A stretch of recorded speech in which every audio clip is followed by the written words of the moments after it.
core ya, core marketing itu masih kita butuhkan.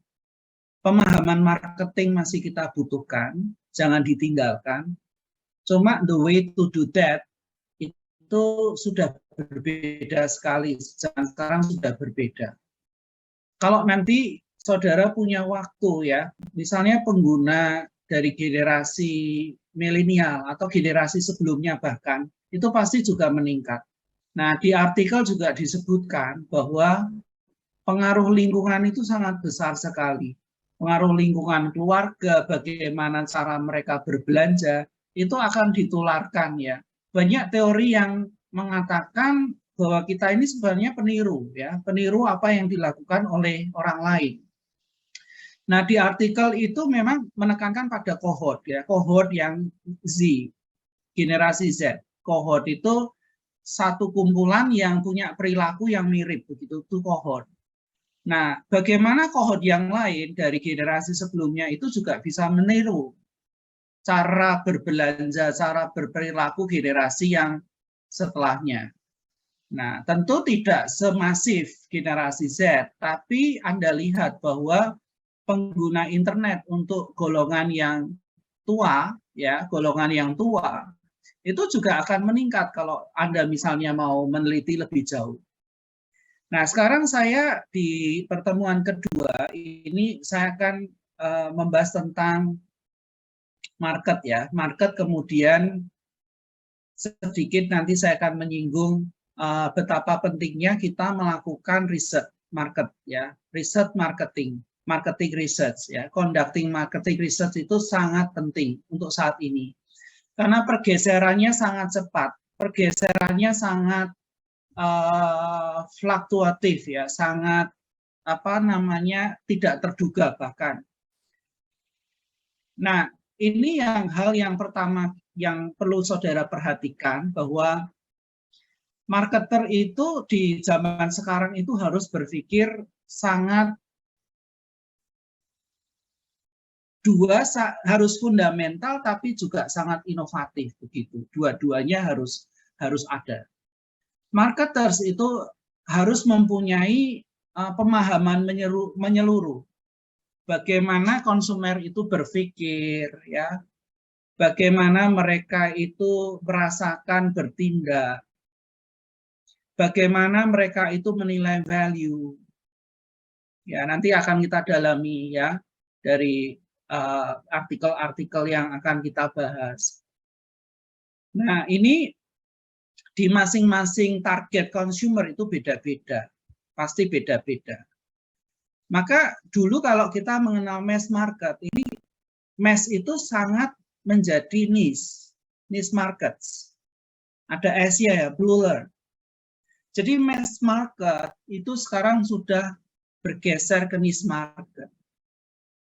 Orang tidak bisa dianggap merah semua, tapi di situ banyak sekali kondisi internal, eksternal yang mempengaruhi konsumen yang kelompoknya makin kecil. Bahkan ada konsep one-to-one marketing.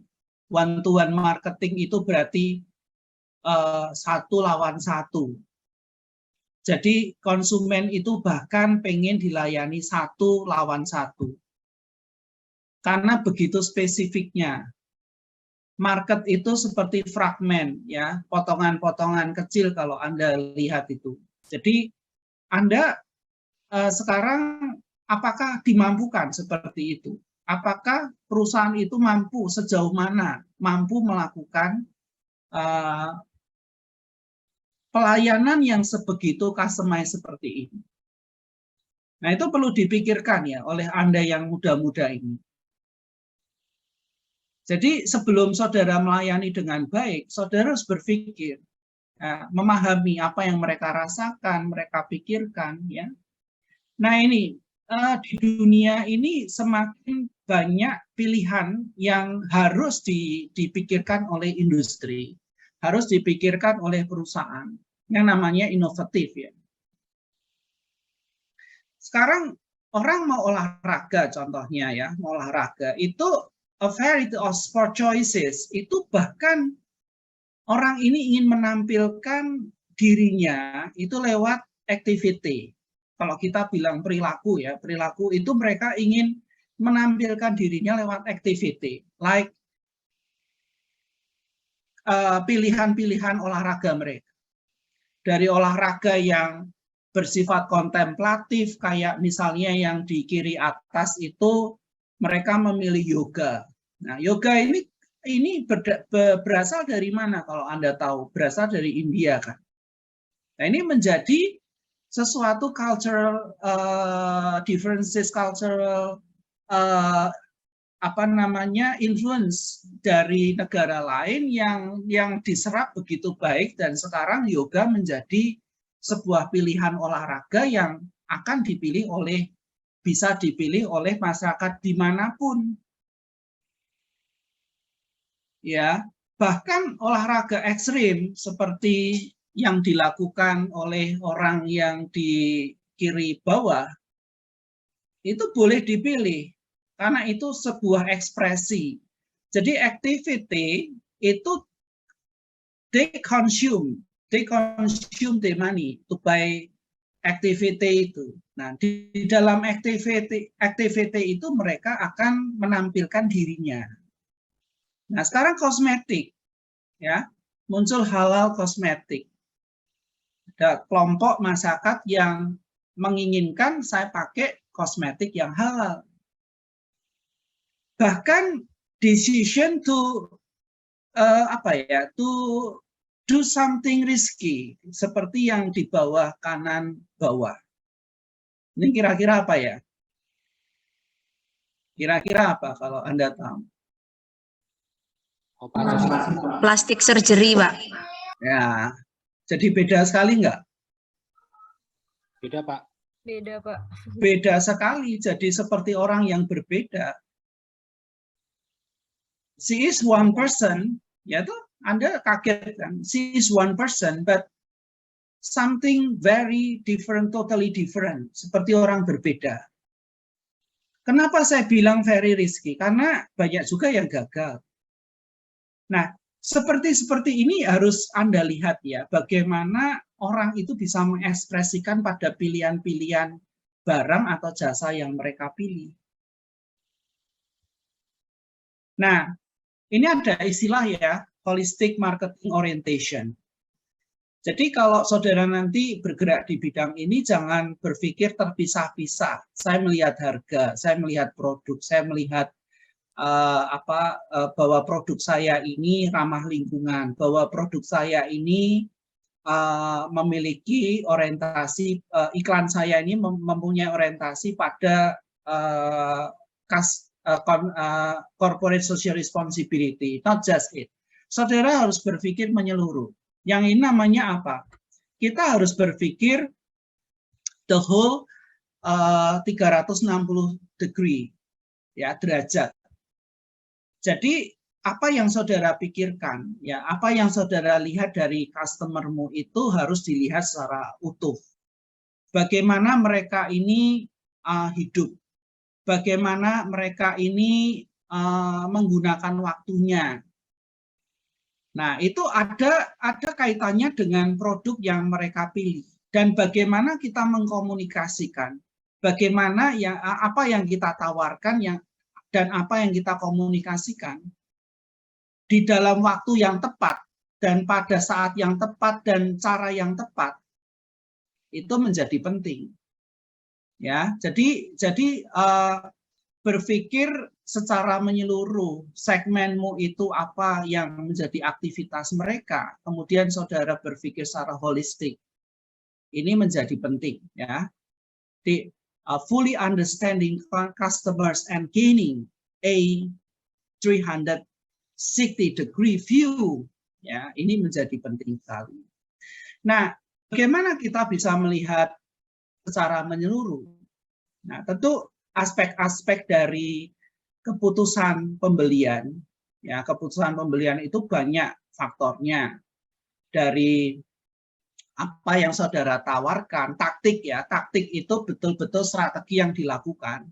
dari strategi taktik produk, service, brand, price, insentif, communication, distribution, sampai pada konteks marketnya kayak apa, kondisi perekonomian, ya, teknologi. Ini sekarang kita sedang berbicara teknologi, ya, politik, legal, social cultural, physical environment. Physical environment itu menyangkut pada, kalau di artikel itu ada istilah climatary, ya, climatary consumer. Artinya sekarang ini sudah bergerak, ya, konsumen-konsumen bahkan generasi muda itu sudah bergerak pada sosio produk, sosio marketing. Yang produk yang tidak saja ramah pada sosial tapi ramah juga pada alam, ya, biomarketing. Nah, hal lain yang berpengaruh adalah consumer characteristic, like culture, social, personal, kemudian psikologi itu yang betul-betul ada di dalam consumer, motivasinya, emosinya, memori, sampai ini akan mempengaruhi pada situasi decision mereka, buying decision mereka akan dipengaruhi oleh hal-hal yang tadi itu yang saya sebutkan. Nah, purchase decision meliputi apa yang mereka pilih, ya, brand apa yang mereka pilih, toko apa yang mereka datangi, ya, kenapa orang cenderung pada online ads yang ini tetapi tidak yang itu, ya, kenapa? Itu pasti ada sesuatu di belakangnya, ya. Saya pilih salah satu, ya, kultur. Nah, ini menjadi penting. Tadi saya membahas yoga. Yoga itu bukan asli Indonesia, tapi olahraga asli dari India yang diserap di sini kemudian diinkulturisasi di negara kita sehingga itu bisa diterima dengan baik. Ada ini enggak, ada modifikasi enggak? Pasti ada. Pasti ada. Setiap produk yang disiapkan untuk dimasukkan pada satu kultur itu harus disesuaikan dengan kultur di masyarakat tersebut supaya lebih fit. Nah, kultur itu apa toh? Ya, ini sering kita bahas, ya, bahwa orang itu melakukan berbuat, ya, behavior, mereka punya keyakinan-keyakinan dalam hidup mereka. Mereka memegang value-value, simbol-simbol yang mereka terima tanpa mereka perdebatkan, ya toh? Dan dari satu generasi ke generasi yang lain ini dikomunikasikan, ditiru, imitasi, ya. Anda itu hanya meniru dari cerita-cerita dari apa yang dilakukan oleh sesepuh-sesepuh kita sebelumnya di masyarakat yang sama. Itu kita hanya menerima dari generasi ke generasi.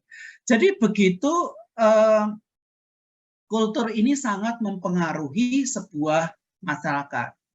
Kalau kita lihat, ya, nanti implikasinya ke banyak hal termasuk ke bagaimana mereka mengekspresikan opininya di dalam mengkonsumsi.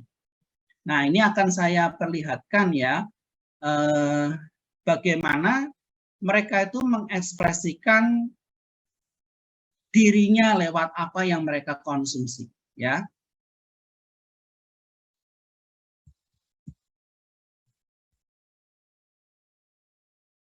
Sebentar, saya stop dulu, ya. Suara saya jelas nggak sih? Agak sabar, ya. Jelas, Pak. Jelas, Pak. Jelas, Pak. Oke.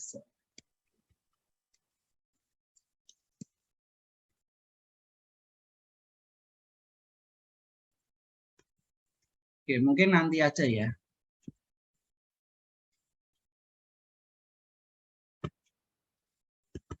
Bentar, ini kok kanu, ya. Ini saya share nggak ini sekarang? Belum ada, Pak. Belum, Pak.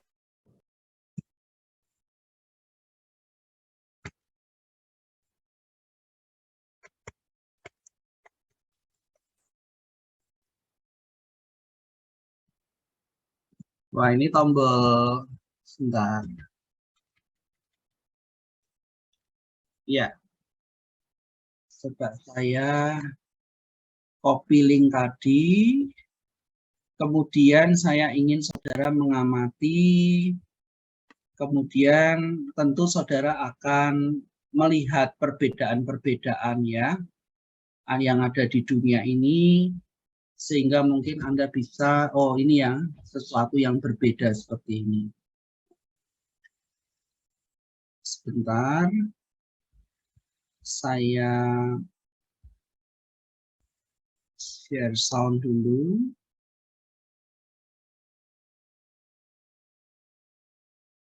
Ini gambarnya sudah belum? Sudah, Pak. Ya. Sudah, Pak. Pak, video Pak. Hello everyone. Apakah suaranya sudah ada? Sudah ada, Pak. Sudah, Pak.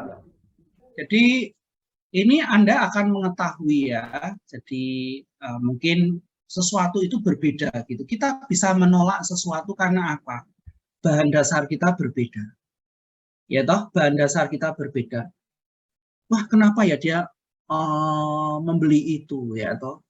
Mungkin bisa tidak cocok. Orang lain pun bisa berkata yang sama. Ya, maka ini kalau kita lihat holistik ya, marketing itu kita harus lihat menyeluruh bagaimana konsep kultur itu sangat berpengaruh pada sampai behavior konsumen kita. Nah, ini nanti kalau saudara memahami, saya harapkan nanti cara Anda berpikir, memandang itu jadi lebih inovatif ya, lebih tahu, lebih dalam gitu. Silakan bisa dilihat dan silakan nanti kalau ada komentar saya tunggu. Today, I'm going to answer a very interesting question, which is, does culture really influence consumer behavior? Before we get to that, we need to know what culture really is. Culture is a set of values, roles, behaviors, traditions, customs, and perceptions followed by a group of individuals. Now, I want to talk about two basic concepts, need and want. What is a need? Need is the basic requirement of a human being without which he cannot survive. And what is a want? Whenever need is backed up by culture or personality, it is called want. So from the definition of want, we can see that in the want of every human being in the world, there is actually presence of culture. Now each culture is divided into subcultures based on age, geographical locations, religion and gender. Because of all these subcultures, different buying decisions are made. Now I'm going to talk about an interesting fact. In Japan, number 4 is considered as unlucky. So products are often purchased or sold in groups of 5. Now, I'm going to talk about the influence of culture on food, clothing, advertisement, and give some relevant examples. First, I'm going to talk about influence of culture on food. Large amount of seafoods are consumed by people in the countries of Far East like Japan, China, etc. They are so dependent on seafoods that they have products like lobster flavored chips and calamari as a topping on pizza. Those who don't know what calamari is, calamari actually stands for squid dishes. Ew, squids, right? That too on a pizza? See, that's where the cultural difference kicks in. If that product is launched in our country, it will surely be a flop. But it is an essential commodity for the people in Far East. Okay, that was an unusual example. Let's get to the usual ones. For example, avoidance of pork by Muslims. Suppose the famous pork producing German company Tony's decides to start a business in Bangladesh where 90% of the people are Muslims. That's obviously an absurd idea, right? Because that business is never gonna run. See, marketers need to think about cultural difference before starting a business or expanding a current business. Now let's see the cultural differences impact on clothing. Women in Asian countries like India and Bangladesh, they tend to wear salwar kameez and saris on a daily basis. But women in US and Eastern countries prefer t-shirts, jeans, whereas hijab is almost a prerequisite for women in Middle East. In terms of advertising, we can see that advertising in the West are more individualistic, whereas those in the East are collectivistic, focusing on themes like family. Now I want to talk about the impact of cultural differences in selling method. See, in US and UK, we see large stores like Walmart, Costco, which are basically one-stop shops where people can get anything starting from milk and eggs, wiper fluids, and even bicycles. Here, consumers enjoy the ease of shopping experience provided they do not have to spend a whole day commuting to different locations for their needs. On the other hand, in Asian countries, consumers prefer vendor buying on a day-to-day basis. What is a vendor buying? Actually, milk is sold by the milkman every day in countries like India and Bangladesh. So for particular products, people actually look forward to particular people in vendor buying. See, different ways of selling products also originate from cultural differences among people. Now, in terms of brand, we can see that famous brands have undertaken some serious steps to use this as their marketing tool. For example, brands like McDonald's and Unilever took different routes to sell their products, focusing on cultural difference. How did they do that? First of all, I would like to talk about McDonald's. McDonald's caters according to the varying consumer tastes. For example, in France, they have McBoguette, which is a French baguette with Dijon mustard. In India, they have launched Chicken Maharaja Mac, which is made with Indian spices. In Japan, they have introduced Mega Teriyaki Burger, which is obviously made with teriyaki sauce. They have also introduced Gura Koro with macaroni gratin and croquettes in Japan. See, the same brand McDonald's is offering different products because of cultural difference. Now, lastly, I want to talk about Unilever. Unilever has seen that in countries like India and Bangladesh, there is preference of hand washing clothes instead of washing them in the washing machine. That's why they have introduced Surf Excel, which works well in low temperatures, requires less water to wash off, thus making it a quick and easy wash for clothes. So from all these discussions, we can say that cultural differences do exist between international markets, and these differences are the opportunities for global marketers to innovate and develop new products and services. In the end, it can be said that culture does have a significant influence on consumer behavior. Thank you all.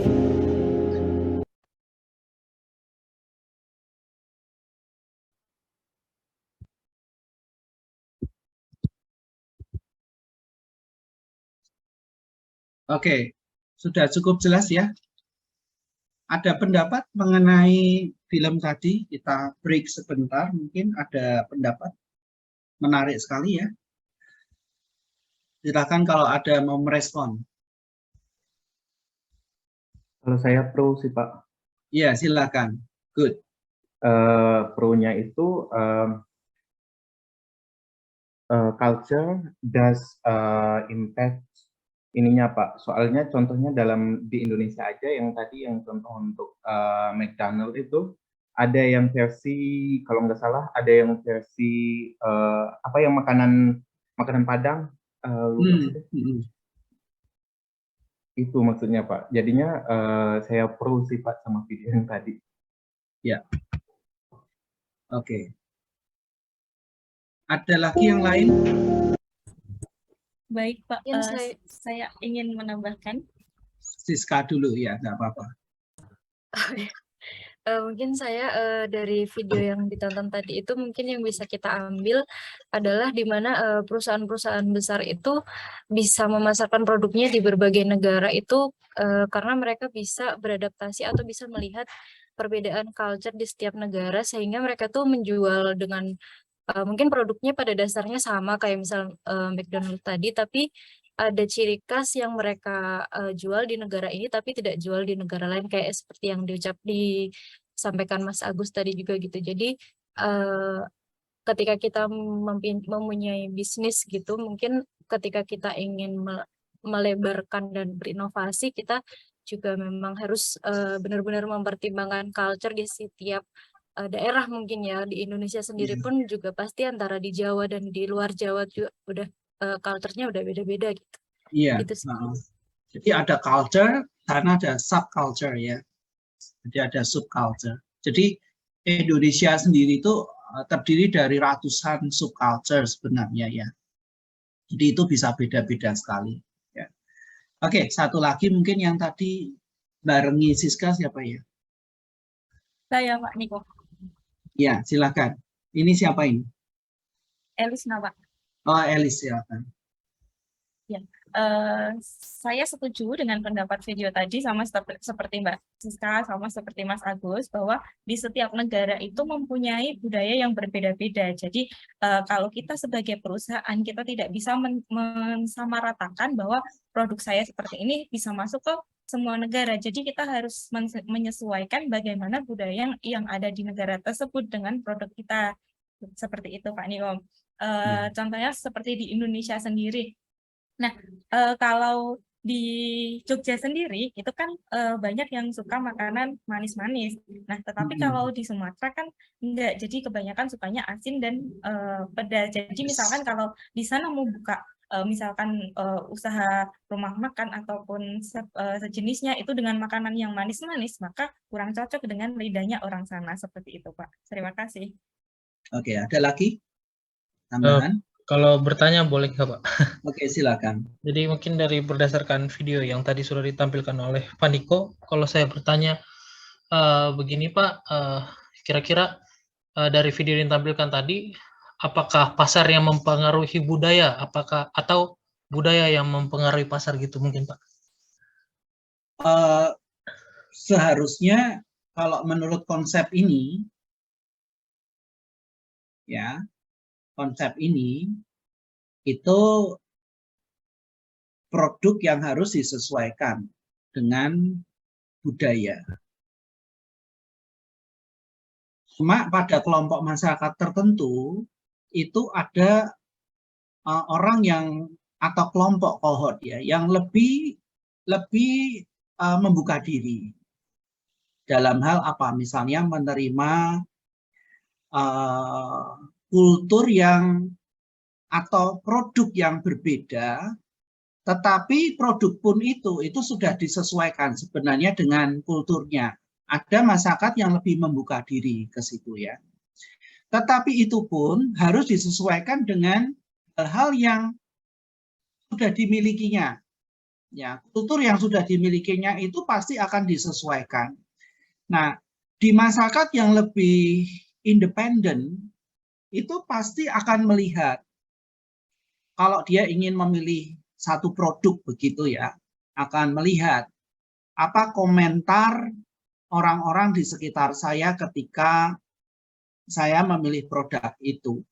Saya daripada itu saya memilih ini, apa komentar mereka. Di masyarakat yang lebih independen itu pasti akan mengkoneksikan masyarakat atau lingkungan sekitarnya atau orang-orang yang lebih dekat dengan dia pada apa yang dia pilih. Tetapi untuk masyarakat yang lebih dependen itu lebih pada dirinya. Saya suka dengan ini, pasti akan saya koneksikan dengan nilai-nilai pribadi saya. Ini ekspresi diri saya. Saya agak tidak peduli dengan apa kata orang daripada apa yang terjadi di masyarakat yang lebih independen. Begitu ya, Mas ya? Ya, baik Pak. Terima kasih banyak Pak. Ya, terima kasih. Tetapi makanan Korea yang kita makan itu pasti sudah disesuaikan dengan budaya kita, Mas. Ya, seperti bahan-bahan non halal. Kemudian tadi ada ini ya, ada sesuatu yang dimakan oleh orang Korea itu, kamu lihat nggak, sempat nggak? Iya Pak, yang gurita. Ada Pak, yang gurita Pak. Oh, bukan gurita, itu cumi-cumi ya. Gurita Iya, cumi-cumi, squid, sorry Pak. Squid ya, squid ya, betul. squid. Itu Mungkin calamari. squid yang hidup, dan itu di Korea biasa karena mereka biasa melakukan itu. Jadi apa yang kita jual? Oke, kita jual Korean food ya, tetapi Korean food yang tidak mosaik, yang di sana dibawa apa adanya begitu, di sini tidak mungkin. Pasti ada penyesuaian. Oke ya, bisa diterima ya, Mas? Bisa Pak, terima kasih banyak. Nah, ini coba kamu tanggapi coba yang lain. Ini menarik sekali. Ini kalau kita lihat yang di sebelah kiri itu apa itu? Ini biasa. Kembulan, Pak. Hah? Menu kembulan. Kembulan. Ya, kamu dari mana ini, Mas? By the Saya way. dari Wates Kulon Progo, Pak. Ya, ini namanya kembulan dan ini di masyarakat kita sangat Umum. biasa ya, sangat biasa. Apalagi hari-hari ini. Kalau dulu-dulu ini mungkin dilakukan pada saat acara mungkin ya, acara adat mungkin. Tapi kenapa saya melihatnya sekarang sudah mulai terbiasa dan ini sekarang sudah dibawa ke umum begitu loh. Banyak yang restoran-restoran yang sudah menawarkan cara makan seperti ini. Nah, sedangkan yang di sebelah kanan itu apa? Fine dining. Coba. Fine dining. Oke, good ya. Fine dining. Nah, ini how the people eat will be influenced by collectivist and individualistic culture. Nah, mungkin ya saya enggak tahu. Kalau masyarakat yang Western banget begitu ya, yang mereka lahir di sana, dididik di sana, dan notabene sangat individualistik kulturnya, kemudian tiba-tiba mereka disuruh makan seperti ini, pasti akan kontra. Pasti akan ada shock di situ. Nah, sebaliknya, kita juga mungkin tidak terlalu nyaman kalau dengan sajian yang terlalu fine dining, ya. Nah, insight-nya di mana? Insight-nya di mana? Saudara harus mempertimbangkan ketika saudara melihat kultur itu elemennya banyak sekali, elemennya sangat banyak sekali. Kita sendiri kadang tidak menyadari ya bahwa cara kita makan itu akan dipengaruhi oleh kultur yang spesifik seperti ini, kolektivis atau individualistik. Kita bisa merasa nyaman karena kita secara nggak sadar that is our culture gitu ya. Itu dipengaruhi oleh kultur kita. Itu jadi kita merasa oke melakukan itu atau bahkan kita merasa comfortable, merasa nyaman dengan apa yang kita lakukan. Sebaliknya kalau itu kontra, kita merasa aneh begitu, merasa kurang nyaman dengan apa yang kita lakukan. Mungkin ini juga dipengaruhi oleh faktor individu sebenarnya. Ada orang yang terbuka. Nah, dengan orang yang tidak terbuka, ini juga akan mempengaruhi. Maka kalau kita lihat faktor-faktor yang mempengaruhi behavior itu sangat banyak sekali. Nah, di faktor personal misalnya life cycle, occupation, economic circumstances, personality, self-concept, value, banyak sekali yang bisa mempengaruhi kita. Nah,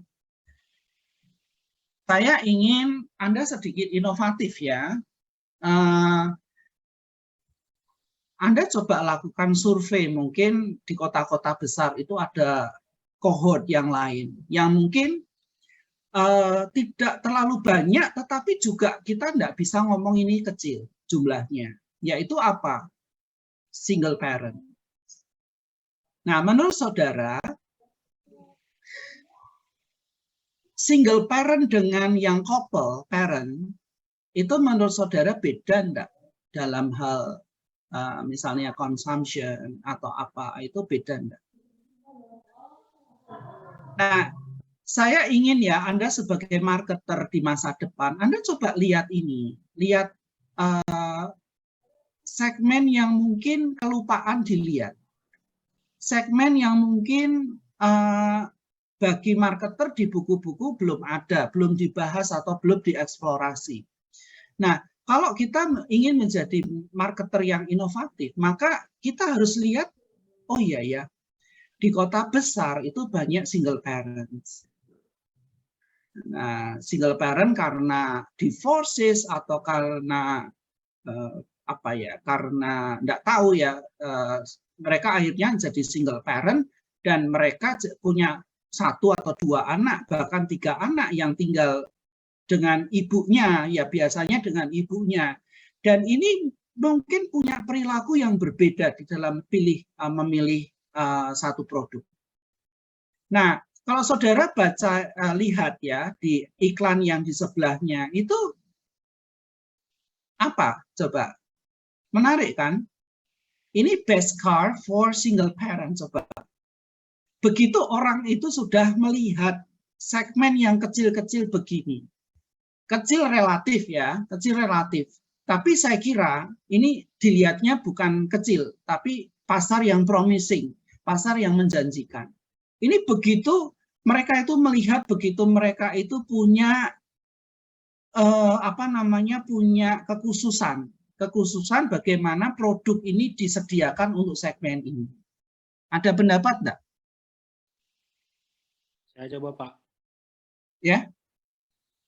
Untuk iklan di sebelah ini menurut saya sangat bagus sekali Pak. Karena dia benar-benar memperhatikan tren mungkin dari infotainment atau apa, banyak yang kawin cerai, banyak yang single parent, banyak itu dia akan mencetuskan suatu produk. Padahal sebenarnya produknya bukan untuk single parent sebenarnya, tapi dia arahkan untuk orang-orang single parent untuk membeli produk ini.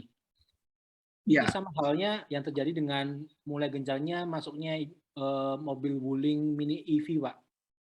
Yang barusan kemarin juga launching di Ambarmo Plaza, itu juga menyasar ke orang-orang perkotaan yang tidak mau ribet dengan masalah parkiran yang udah mulai crowded, Pak. Iya. Jadi pasar yang dituju memang spesifik, tetapi itu apabila berhasil akan membuat penjualan booming. Terima kasih, Pak. Jadi saya kira sebelum iklan ini muncul, pasti dia sudah belajar value menurut single parent itu apa sih, car khususnya ya. Mereka itu nganggap value itu untuk car itu kayak apa? Mungkin irit, mungkin ekonomis, mungkin mudah dalam mengoperasikannya, mungkin juga tempat duduknya tidak terlalu butuh banyak, mungkin seperti itu ya. Jadi ini melalui survei, sehingga kejadiannya adalah mereka membuat satu penawaran kepada segmen yang sangat khusus seperti ini. Nah ini sangat menarik ya. Oke, kalau tidak ada tanggapan lagi, mungkin ada tanggapan, tidak apa-apa ya. Nah ini, bagaimana psikologi itu berpengaruh ya di dalam keputusan membeli. Nah, mungkin Anda lihat di sini ya, motivasi atau persepsi itu penting. Ketika orang memilih dari satu set yang banyak, ya awalnya banyak, yang warna paling warna orange yang paling kiri itu ya.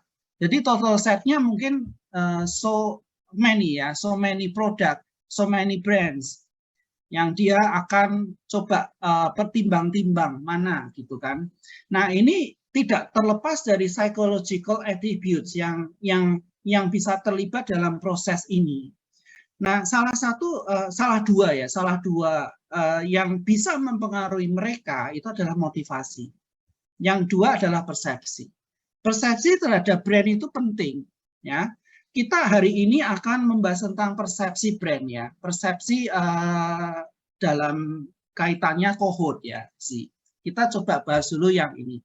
Total setnya mungkin bisa lebih dari 5. Tetapi ketika mereka aware pada merek-merek tertentu, Apple, Samsung, Google, HTC, kemudian consideration-nya sedikit lagi, kemudian sampai pada choices setnya hanya 2 ya, petimbang-timbang 2 gitu ya, akhirnya Apple atau Google, akhirnya choice-nya masuknya ke Apple.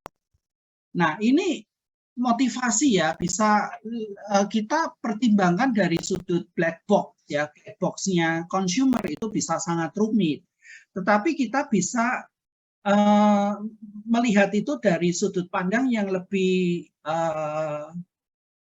analis ya, lebih analytical, lebih ke hitungan. Ini bisa dihitung-hitung.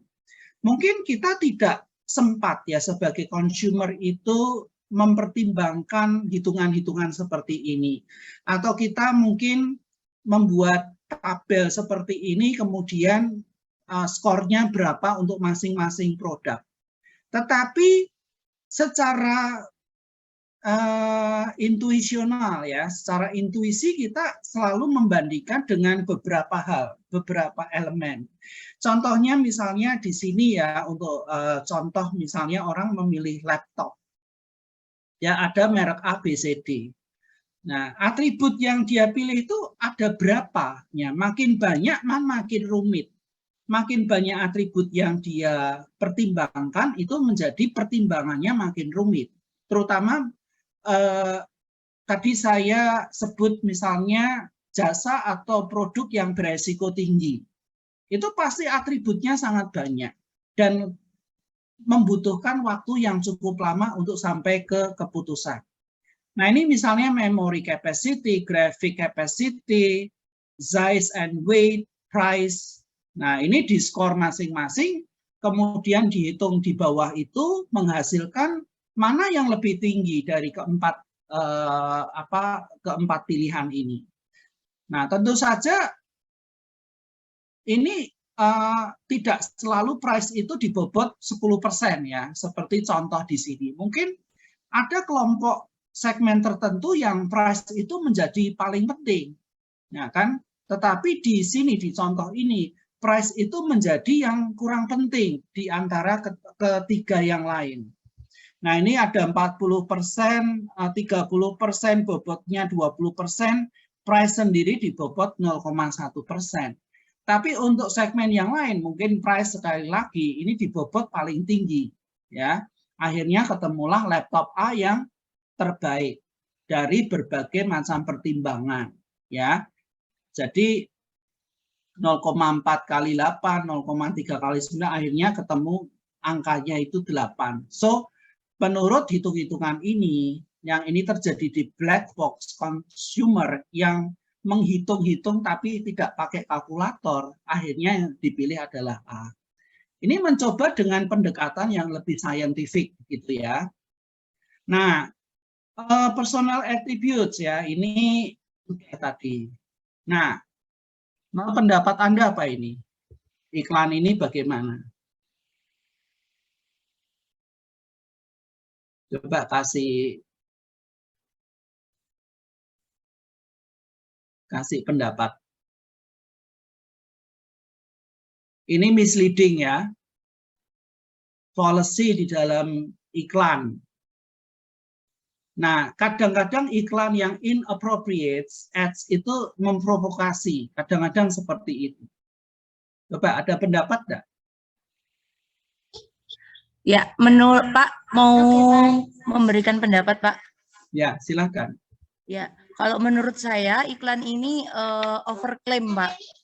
Jadi dari kulit hitam kemudian ke putih, Ya. terus successful sama drop out. Jadi itu overclaim gitu. Real man, jadi kekuatannya nanti jadi langsung pedal 3. Nah, gitu-gitu kan memang provokatif dan juga dia overclaim Pak. Ya. Makanya gini. Ada iklan yang menarik begitu ya.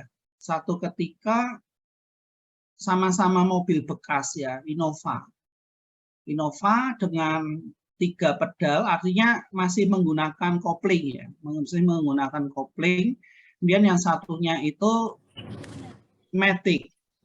Nah, tentu biasanya mahal yang mana? Matic kan biasanya ya toh lebih mahal sedikit. Tapi kenapa bisa dijual yang laku lebih tinggi malahan yang manual? Karena apa? Ini misleading ya. Jadi FS itu sering misleading. Jadi ini apa? Bunyinya real man use 3 pedals gitu ya. Lebih maco begitu ya. Terus yang di nomor 2 ini yang di sebelahnya ini juga misleading bahwa membawa apa ya? Membawa konsep cantik untuk wanita itu harus berkulit seperti yang di sebelah kanan. Maka ini menjadi misleading. Atau bahkan secara yang lebih umum begitu ya. Menggunakan sampel-sampel seperti Bill Gates, seperti siapa misalnya seperti yang di Cina itu siapa yang kaya banget itu. Yang kecil itu suka Jack Ma ya.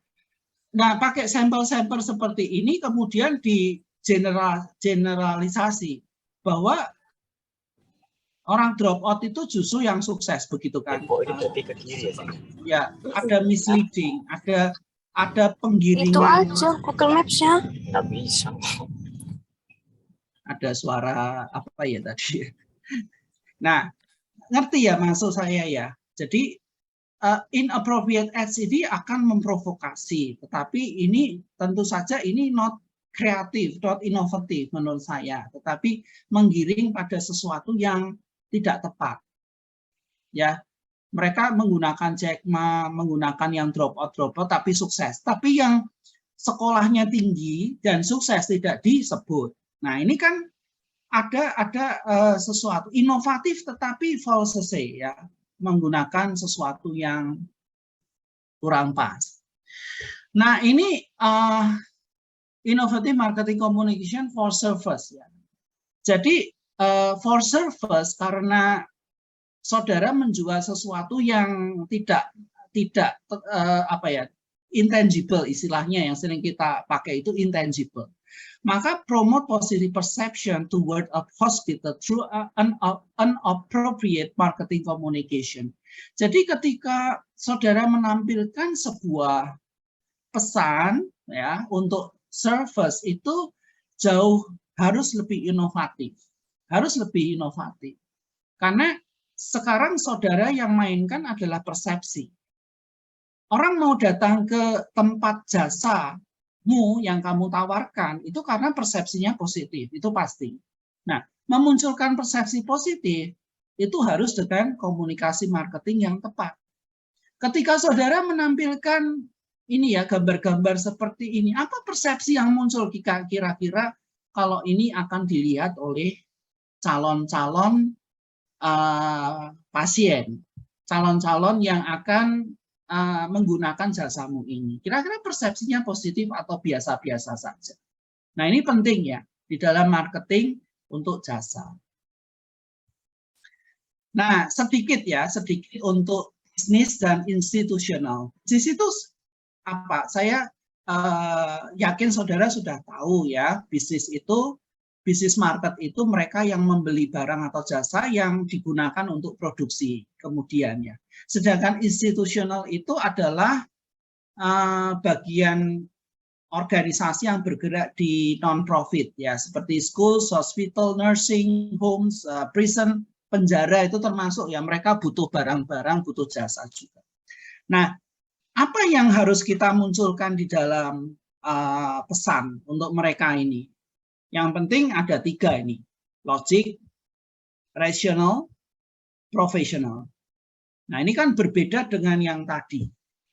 Yang kalau kita berbicara mengenai consumer market ya. Kalau yang bisnis institusional itu pesannya harus pastikan logik, rasional, dan Anda harus profesional. Oke, ini riset marketing. Nanti kalau ada kesempatan saya akan putarkan ini, betapa pentingnya ya, to deeper recognize the behavior through digging the experiences. Jadi ketika kita ini akan mendalami segmen kita harus menggali pengalaman mereka. Ya. Nah, untuk masa depan, experience itu penting sekali ya. Consumer experience itu penting. You bikin harga bagus, produk bagus, komunikasi bagus, penting. Tetapi bagaimana itu semua itu membawa pada experience yang wow, yang sangat positif. Karena experience marketing itu penting banget.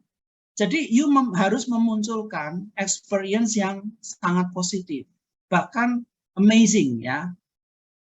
Konsumen itu sampai punya experience yang wow gitu ya.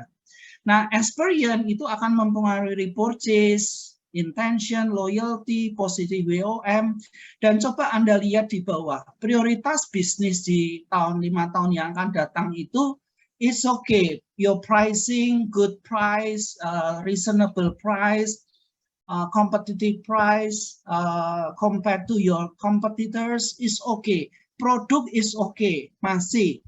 Tetapi yang kita harus tahu adalah memunculkan customer experience itu jauh lebih penting di masa yang akan datang. Nah, ini akan memunculkan sikap yang positif, ya, sikap yang positif di depan. Nah, terakhir ya, apa yang dimaksud bad experience yang deadly bad experience? Ini yang mematikan kita sebagai bisnis. Contoh ini, ya, difficult processing process, negative experience with customer support, mereka merasa dicuekin, compromising a customer's personal security, mereka merasa nggak nyaman, nggak aman, ya toh, waiting too long, nunggu terlalu lama, nggak mau, apalagi generasi Z, mereka pergi dari antrian, nggak mau nunggu terlalu lama. Ignoring customer feedback, padahal mereka sudah nyatakan ketidakpuasan, tapi you cuekin. Nah, ini beberapa hal yang bad experience ya. Jadi masa yang depan tolong dipahami, ini experience sangat penting. Not only price, not only product, tetapi bagaimana ini semua dikemas untuk mendapatkan experience yang positif. Oke, ada pertanyaan enggak? Ini jam berapa sekarang?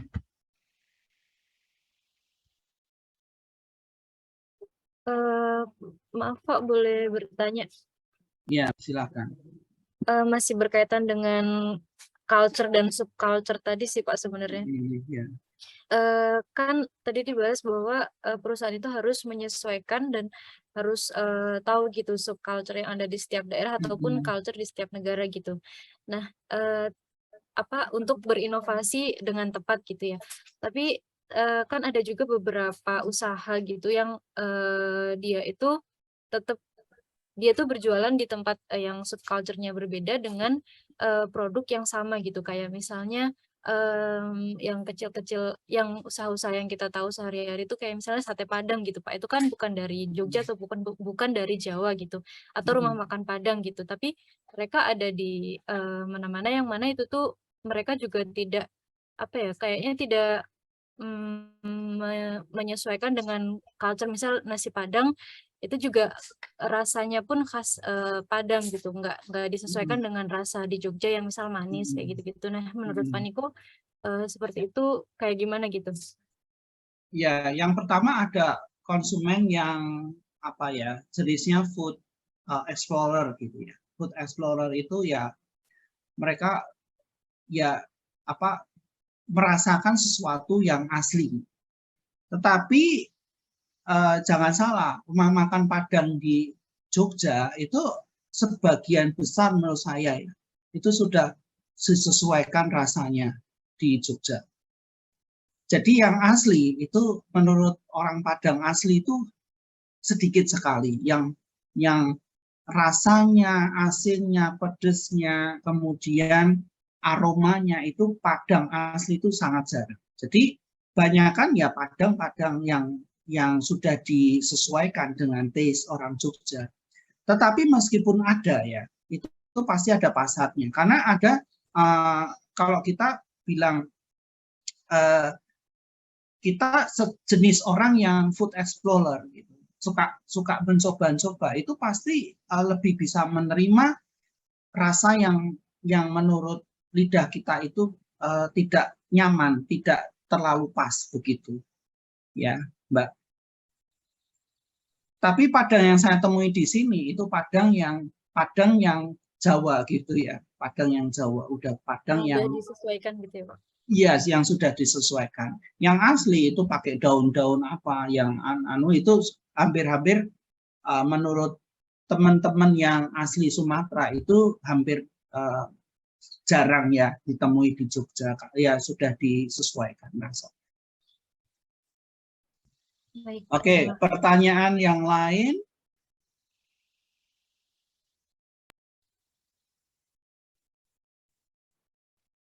Mungkin sambil kelompok mempersiapkan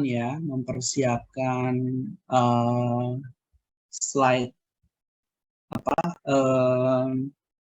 PPT-nya untuk mempersiapkan presentasinya. Saya ingin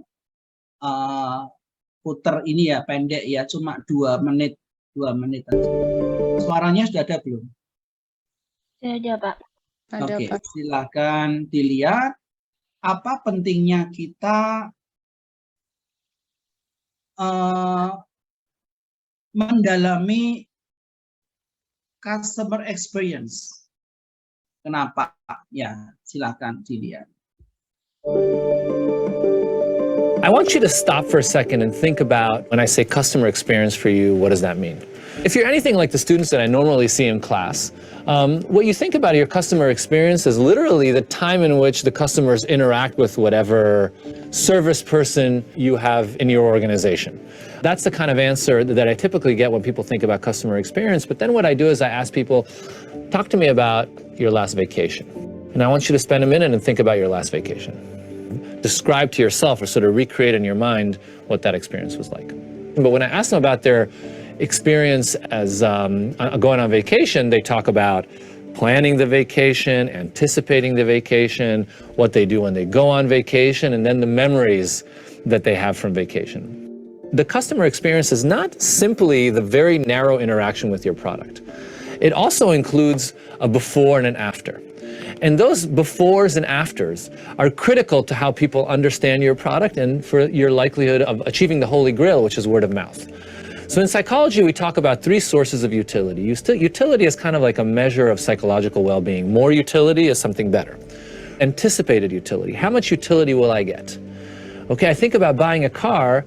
My experience with the car is not just driving the car, but it's also thinking about which car to buy, getting excited about that car. Experience utility. How much utility or how much well-being am I experiencing from the actual use of the product itself? Okay, and this is typically when people think about the customer experience, they really focus on the experience utility component. Retrospective utility. What do I remember this to be like? And the memory is extremely important because the memory is what's going to determine your word of mouth. All 3 of those need to be managed to create a really truly winning customer experience. Experiences aren't flat, right? You don't sort of experience the same thing at all times. You have a moment of delight, you have a moment of despair, you have a moment of meh. The way memory works is in terms of snapshots. I remember moments in that experience. And why is that so critical? Because it tells you that what you need to manage is not the film, but it's specific kind of moments. Understand how consumers experience and rewire your approach to marketing. Learn more about innovative marketing for strategic advantage.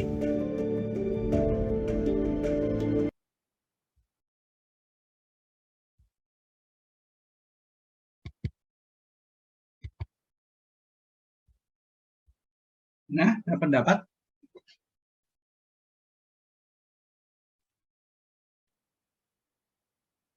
Jadi kita ini lebih cenderung menurut video tadi ya, kita perlu mendalami experience ya, consumer dalam membeli sesuatu. Experience-mu apa?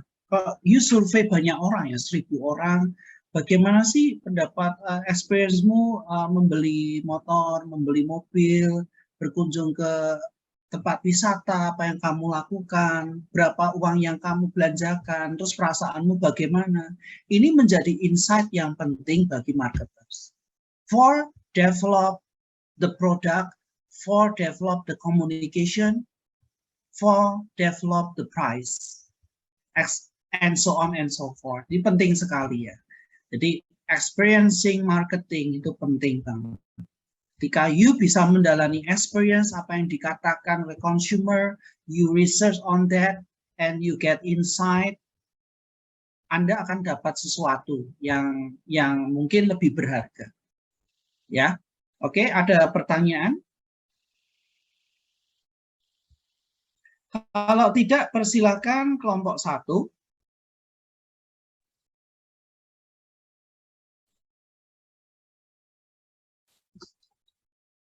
Saya tanya dulu apakah Andrian hadir?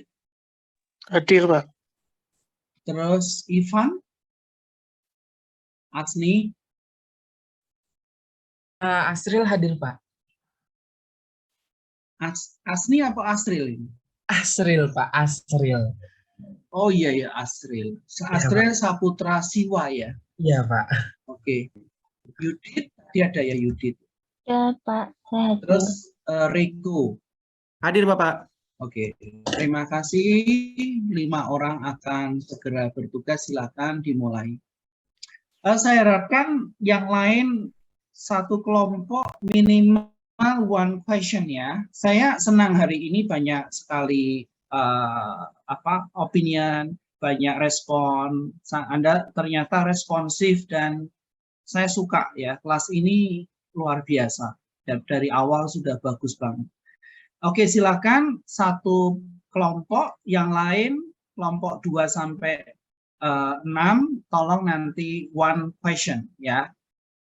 Silakan dimulai. Ya, makasih Pak atas waktunya. Sebelumnya, Assalamualaikum warahmatullahi wabarakatuh. Selamat malam Bapak, selamat malam teman-teman. Kami dari kelompok 1 di sini akan membahas diskusi literatur kami dengan judul Generation Z and Exploration of Their Unique Value Driving Brand Affinity, atau eksplorasi nilai-nilai unik generasi Z yang mendorong afinitas merek. Next one. Di sini kami beranggotakan 5 orang, yaitu saya sendiri Asri Soputasiwa dan rekan-rekan saya Andrean, Ivan, Yunika, dan Mas Rego. Oke, next Mas. Oke, sebelum masuk ke materi, saya akan menyinggung sedikit apa sih itu Gen Z dan apa sih itu brand affinity atau afinitas merek. Nah, Gen Z atau E-generation atau Generation Z adalah generasi peralihan dari generasi milenial dengan teknologi yang semakin berkembang. Nah, generasi ini tuh terhitung dari tahun 96 hingga 2006.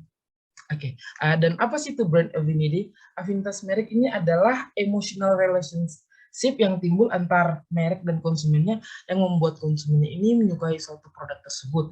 Contoh kecilnya adalah dengan melihat konsumen yang menggunakan merek atau produk dari perusahaan tersebut secara berulang.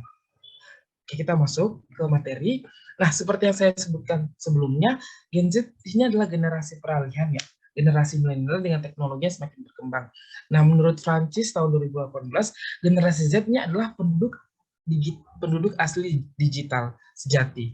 Nah, pada dasarnya Gen Z ini lebih mampu untuk mengaplikasikan semua kegiatan dalam satu waktu. Contoh kecilnya ini, pasti teman-teman di sini bisa menggunakan ponsel, browsing dengan PC, serta mendengarkan musik secara bersamaan. Nah, yang dimana hal ini tidak bisa dilakukan oleh generasi-generasi sebelumnya.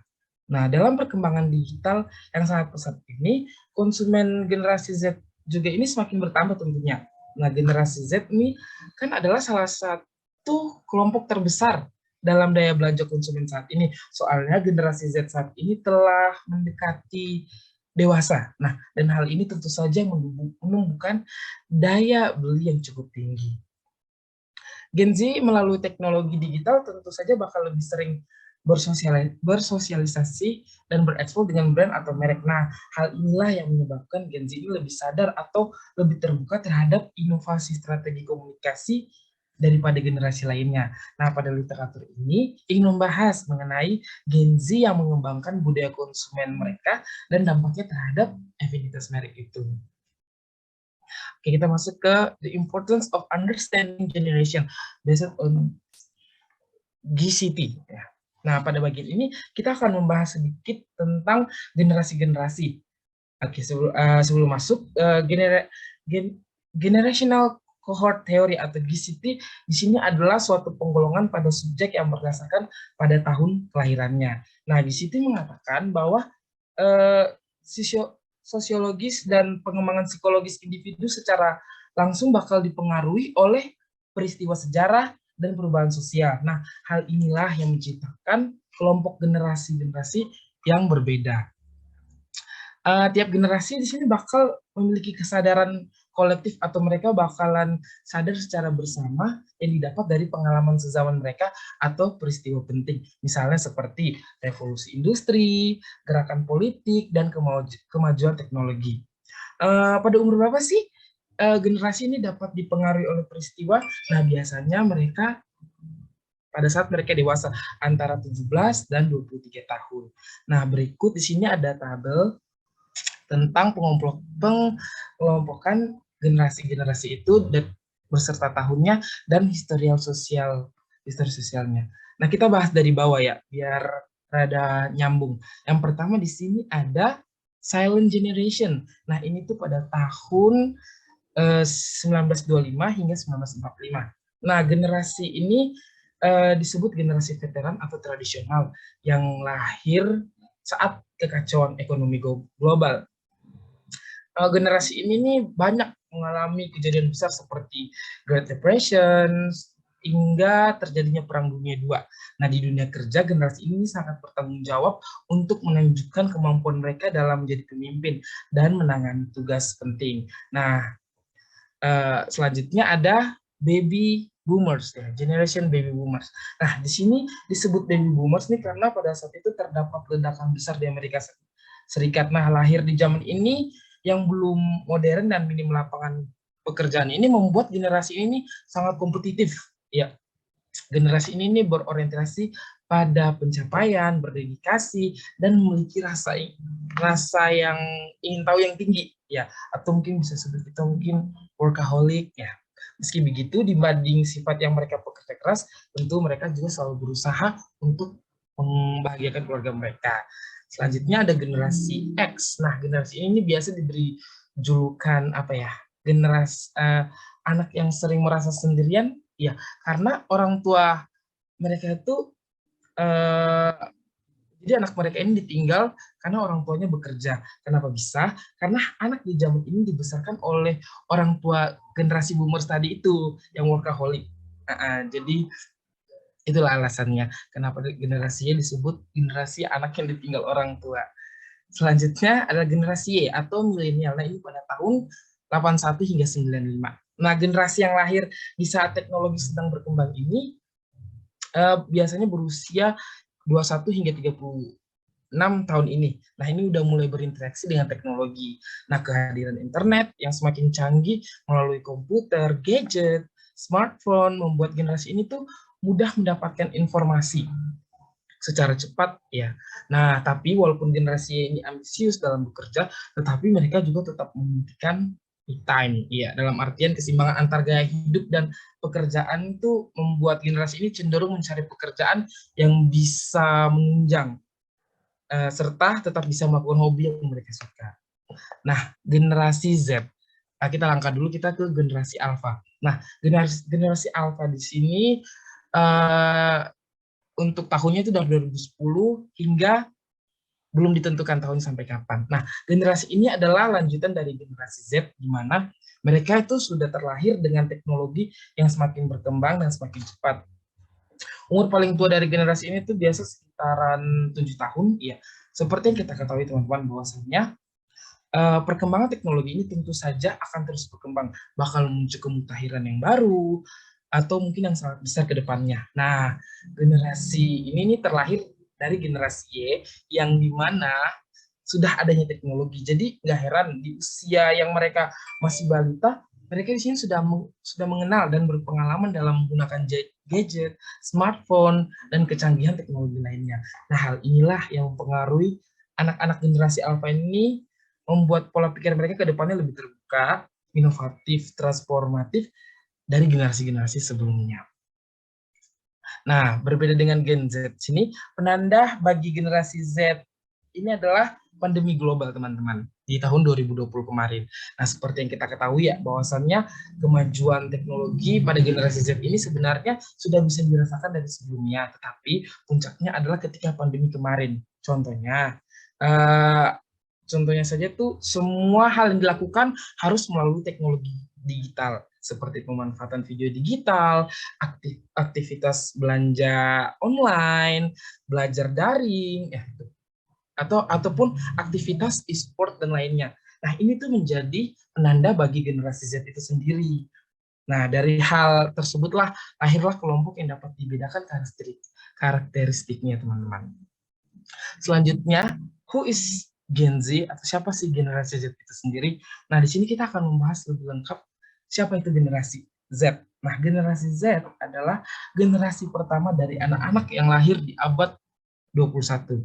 Ada beberapa variasi sebutan untuk generasi Z ini, yaitu E-generation, E-gen, E-millennial, dan masih banyak lagi. Tetapi kita lebih mengenalnya dengan sebutan Gen Z. Nah, ada banyak teori yang menjelaskan batas lahirnya Gen Z ini, tetapi yang biasa sering digunakan atau yang diklasifikasikan itu biasanya dari tahun 96 hingga 2010. Oke, balik ke topik. Konsumen generasi Z ini secara sosial tentu paham banget kebutuhan teknologi dan kebutuhan akan keunikan. Tidak seperti generasi lainnya. Generasi Z ini dicirikan sebagai penduduk asli digital sejati karena mereka memiliki ketergantungan di dunia teknologi yang canggih dan tidak bisa tanpa adanya internet serta smartphone ini, teman-teman. Nah, dari hubungan itu, segmen pasar di sini tentulah sangat tinggi karena menggunakan teknologi itu tadi. Tidak seperti generasi lainnya, Gen Z di sini dicirikan sebagai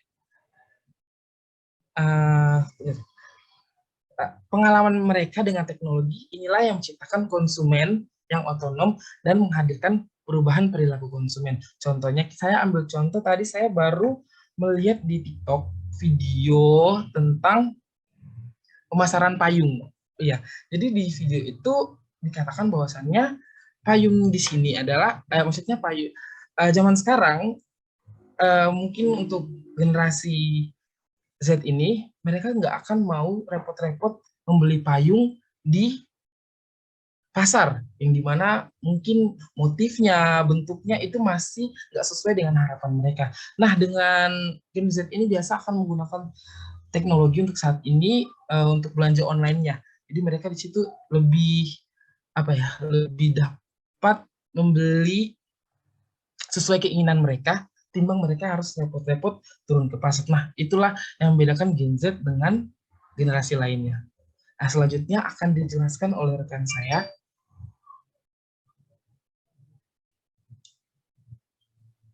Oke, selamat malam Pak Niko. Selamat teman-teman. Oke, kita akan membahas COVID and Gen Z. Yang pertama, Gen Z memasuki masa dewasa ketika pergolakan yang disebabkan oleh COVID.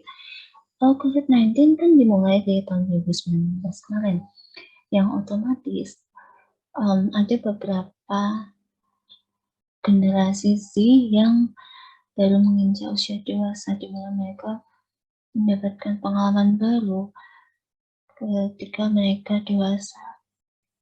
Mereka merasakan perubahan-perubahan yang signifikan dari sebelumnya. Seperti yang kita tahu, biasanya kita sekolah offline, jadi sekolahnya online. Kita terbiasa dengan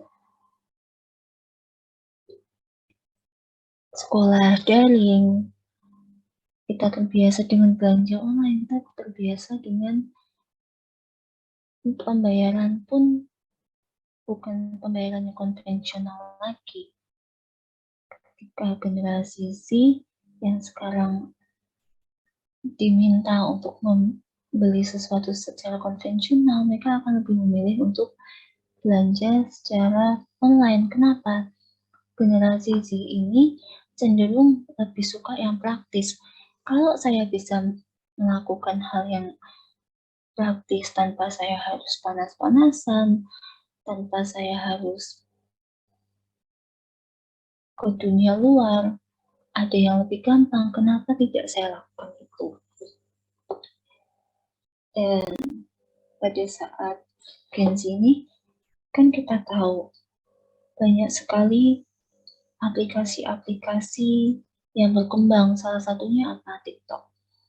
Pada penelitian ini dikatakan bahwa 18% generasi Z ini menghabiskan waktunya untuk bermain tidak lain dan tidak bukan adalah aplikasi TikTok. Kenapa? Karena aplikasi ini membuat mereka seolah-olah menghabiskan waktu tanpa tahu bahwa waktu terus berjalan. Dan dari sana mereka juga selain melihat video, mereka bisa melihat orang-orang yang berjualan, atau mereka bahkan bisa berjualan lewat TikTok juga. Mereka masuk ke dunia jual beli online, mereka mengembangkan kreativitas juga dapat melalui TikTok. Dan hal ini juga membuat toko-toko retail, toko-toko offline mengalami penurunan pemasukan yang membuat mereka banyak yang kolaps. Kita lihat banyak di luar sana, banyak perusahaan yang kolaps, toko-toko yang kolaps. Bahkan kalau di penelitian ini memiliki contoh Topshop, Miss Selfridge, toko-toko online fashion yang lain seperti Matahari kebanyakan walaupun masih ada tapi mereka sudah menuju kebangkrutan karena mereka pengunjungnya berkurang ya. Apalagi kan mungkin juga akhir-akhir ini bahkan sampai saat ini pun banyak orang yang takut keluar rumah karena takut akan COVID itu. Even buat orang-orang lain udah hal yang biasa, tapi pandemi ini masih cukup mengerikan untuk orang-orang yang takut. Tapi hebatnya adalah di Gen Z ini mereka merespon dengan baik krisis-krisis yang ada, mereka mampu survive dan mereka mampu beradaptasi dengan sangat baik. Bahkan mereka dapat berhubungan, menjalin komunikasi, lalu tetap dapat sekolah di luar negeri melalui online. Mereka bisa memiliki teman, memiliki lingkup yang sangat luas, bahkan seperti nggak ada temboknya gitu, karena mereka bisa berkomunikasi lewat e-sport, mereka bisa berkomunikasi lewat Zoom, Google Meet, serasa nggak ada batasan, dan hal itu sudah lumrah sekarang. Dan cara melihat Gen Z terhadap dunia lebih positif, karena mereka bisa mengeksplor hal-hal yang baru, mengeksplor inovasi-inovasi yang belum pernah ada sebelumnya, bisa jadi terpikirkan gitu oleh Gen Z sekarang. Boleh lanjut, Mas? Oke, Gen Z dan brand affinity. Brand affinity itu adalah sebuah keterikatan secara emosional yang timbul antara sebuah merek dengan konsumennya, yang membuat konsumen tersebut menyukai produk yang dipasarkan. Nah, brand affinity ini mengacu pada gaya hidup dan penilaian merek.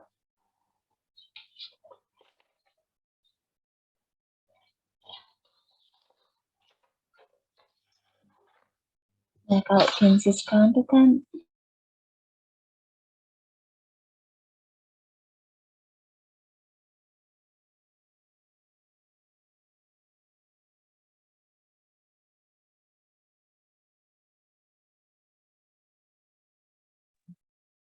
suaranya hilang ya.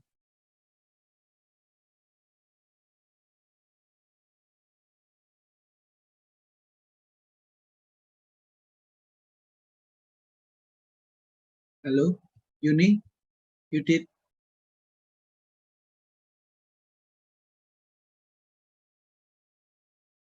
Asril.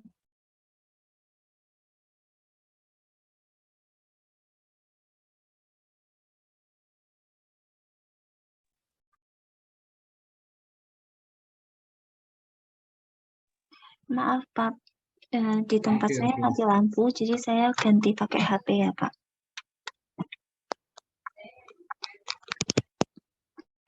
Sebentar, screen sharingnya di saya belum muncul Pak.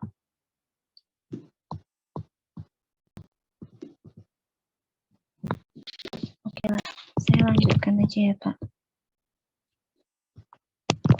Jadi Gen Z ini mereka lebih fashionable daripada, saya bisa katakan lebih fashionable tahun-tahun sebelumnya, karena Gen Z ini mereka mulai sadar akan merek, mereka sadar akan value, mereka sadar akan betapa pentingnya pandangan orang sekarang. Makanya mereka berlomba-lomba untuk memiliki barang dengan merek yang lebih oke. Nah, di sini ada brand awareness. Brand awareness adalah kesadaran konsumen terhadap merek. Seberapa jauh merek yang dipasarkan itu dikenal sama konsumen.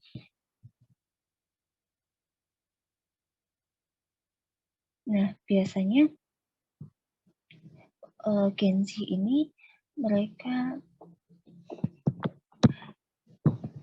tahu sebuah merek itu kan dari teman-temannya, bisa dari keluarganya, mereka bisa melihat dari iklan YouTube, iklan TikTok, bahkan iklan Instagram. Bahkan sekarang kan banyak muncul influencer-influencer yang memperkenalkan suatu produk, bahasanya ngiming-ngimingi konsumen, oh ini produknya bagus loh, aku recommended banget produk ini. Dan ketika mereka dengar satu produk, oh ini loh produknya, aku tahu produk ini. Lalu brand affinity, keterikatan mereka secara emosional terhadap suatu merek, yang dimana mungkin saja merek tersebut itu menggambarkan mereka, itu cara mereka mengekspresikan diri mereka sendiri. Mereka akhirnya merekomendasikan orang-orang, aku pakai ini bagus loh, aku pakai itu bagus. Terus merek-merek yang mereka pakai berinovasi terus, berkembang terus karena adanya Gen Z ini. Terus masalah support, mungkin support dagangan temennya, dan mereka memperkenalkan ini loh, ini temanku jual sih, tapi aku yakin ini bagus banget. Itu caranya Gen Z support satu sama lain, sejauh yang saya lihat gitu. Lalu brand equity itu adalah sebuah nilai tambah atau nilai kurang yang diberikan oleh sebuah produk atau sebuah pelayanan. Yang jelas, seperti yang teman-teman saya katakan tadi dan Pak Niko bahas tadi, ada yang namanya experience atau pengalaman. Pengalaman ini sangat penting buat Gen Z, teman-teman. Karena ketika mereka merasakan pelayanan yang nggak bagus, atau produk yang mereka dapat kok ternyata ada rusaknya, ada cacatnya, atau mereka harus menunggu terlalu lama untuk pesanan mereka datang, itu sudah langsung berdampak ke pola pikir mereka. Aku nggak akan beli lagi produk ini, aku nggak akan kesana lagi. Pengalaman yang aku dapat itu nggak worth it buat aku. Dan mereka juga melihat kualitas produknya seperti apa. Mereka berani bayar mahal kalau memang kualitasnya sesuai seperti yang mereka mau, bahkan lebih dari ekspektasi mereka. Terus harga yang masuk akal juga, itu juga penting. Worth it nggak ya aku beli dengan harga segini? Jangan-jangan ada yang lebih bagus tapi harganya lebih murah. Dan kenyamanannya juga harus diperhatikan. Value-nya saat memakai, oke nggak ya? Misalkan gini teman-teman, saat orang-orang melihat teman-teman pakai barang-barang branded, pakai Samsung Ultra S22 misalkan, wah canggih banget ya HP-mu ya, wah ini kan mahal banget. Dan itu kan kayak buat sebagian orang ada kepuasan buat mereka. Lalu yang selanjutnya ada, Mas boleh next. Yang selanjutnya ada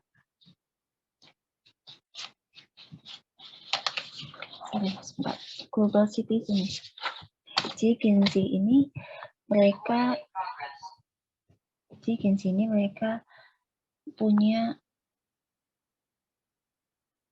keinginan yang lebih untuk yang namanya mengeksplor sesuatu.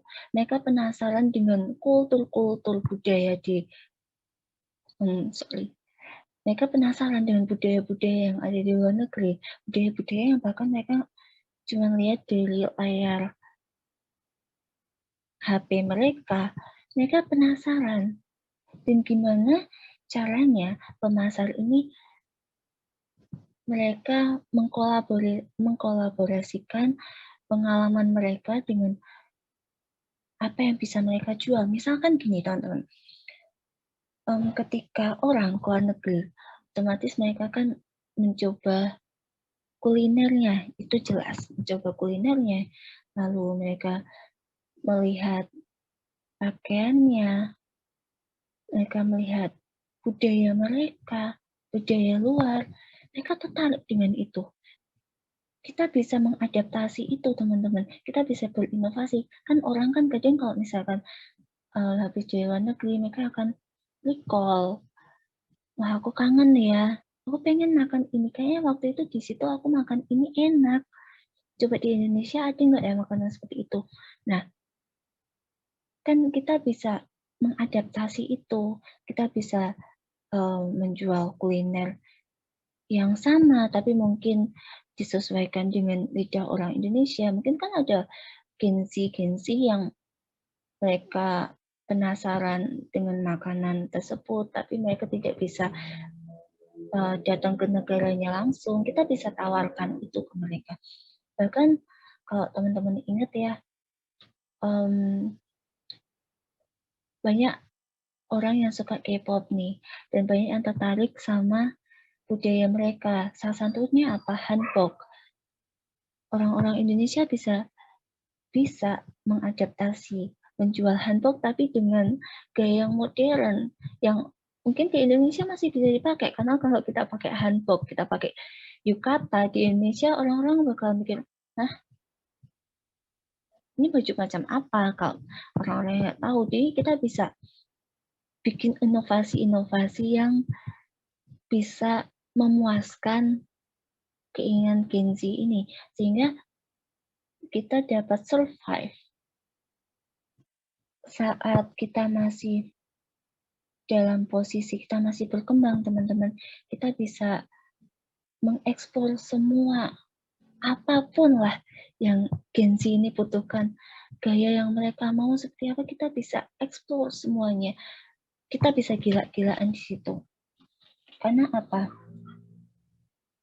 Karena sesuai yang ada di penelitian ini mengatakan bahwa 55% Gen Z itu tuh mereka mau untuk eksplor dunia. Mereka mau mempelajari budayanya. Dan itu suatu peluang yang besar untuk teman-teman membuat produk yang baru. Nah, selanjutnya teman saya akan menjelaskan tentang Digital Accelerator. Terima kasih teman-teman. Selamat malam.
Baik, terima kasih Mas Ivan. Selamat malam Pak Niko, selamat malam teman-teman. Di sini saya akan melanjutkan presentasi yaitu tentang climatarian consumer. Jadi seperti yang sudah disinggung Pak Niko di awal tadi, pada dasarnya climatarian ini diartikan sebagai pola dalam melakukan aktivitas atau pola hidup yang tujuan utamanya itu mengurangi dampak perubahan iklim.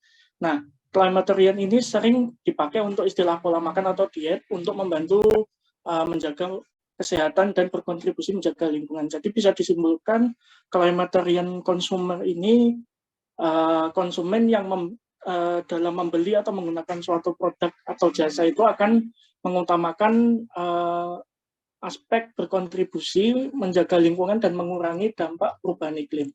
Nah, di sini itu Gen Z itu dapat menjadi kekuatan yang signifikan untuk pertumbuhan konsumsi sadar lingkungan karena Gen Z ini cenderung berpendidikan tinggi dan mendapatkan informasi yang lengkap dan luas tentang masalah lingkungan. Ya tentunya karena di dunia ini itu sekarang sumber untuk mendapatkan informasi itu ada banyak sekali ya, terutama kalau memanfaatkan teknologi. Nah, salah satunya dengan adanya internet. Di sini Gen Z itu menunjukkan perilaku yang mulai beralih ke merek dan produk yang ramah lingkungan. Jadi mereka itu tidak masalah kalau misalkan harus membayar lebih untuk produk yang sustainable dan atau berkelanjutan. Nah, di sini juga mereka itu memilih untuk membeli produk pengemasan dan opsi pengiriman itu yang lebih inovatif dan berkelanjutan yang mampu diproduksi atau dikonsumsi dengan ramah lingkungan sehingga tidak membawa kerusakan berlebih atau kehancuran pada lingkungan. Di sini mungkin saya kasih contoh seorang Gen Z itu lebih prefer ketika membeli tumbler yang harganya mungkin lebih mahal ya ketimbang air minum kemasan plastik. Dengan pertimbangan tumbler ini kan bisa dicuci dengan bersih dan digunakan berulang kali serta tentunya kemasan plastik itu kan tidak ramah lingkungan atau contoh lainnya itu mungkin Gen Z ini lebih prefer membeli atau memakai peralatan untuk makan itu dari kayu atau stainless yang kini itu sedang menjadi tren ya karena sangat estetik atau bersifat ramah lingkungan juga. Nah, penggunaan alat makan kayu dan stainless ini juga tidak kalah dibandingkan peralatan plastik karena teksturnya itu ringan dan mudah dibersihkan juga. Nah, tetapi terkadang niat Gen Z ini untuk berkontribusi menjaga lingkungan dan untuk mengurangi dampak perubahan iklim itu dikonfirmasi dalam penelitian akademis itu tidak didukung oleh perubahan perilaku dari sebagian besar Gen Z itu sendiri. Jadi di sini ada riset yang menunjukkan bahwa mungkin tidak ada perbedaan mencolok dalam sikap konsumen Gen Z itu ya dalam perbandingan dengan konsumen kelompok lain. Nah, tetapi di sini ada segmen yang lebih signifikan dari generasi Z ini dengan pandangan lingkungan yang kuat. Jadi dia itu untuk mendorong aktivitas menjaga lingkungan dan iklim melalui konsumen aktivis. Jadi hasil ini itu menurut penelitian dari Topik dan Michelle tahun 2019. Jadi contohnya itu misalkan seperti ini. Perhatian di konsumen muda atau di Gen Z itu kan yang terlibat sebagai aktivis pro lingkungan terhadap masalah mungkin global, polusi udara, kepunahan spesies atau polusi laut itu misalkan seperti adanya campaign Let the Earth Breathe yang booming, viral, serta trending itu dengan tagar Let the Earth Breathe itu telah mencapai lebih dari 1,7 juta tweet di platform Twitter di bulan April 2022 yang dicanangkan oleh para generasi muda atau Gen Z seperti mengurangi penggunaan plastik sekali pakai, namun belanja itu menggunakan tote bag. Nah, ketika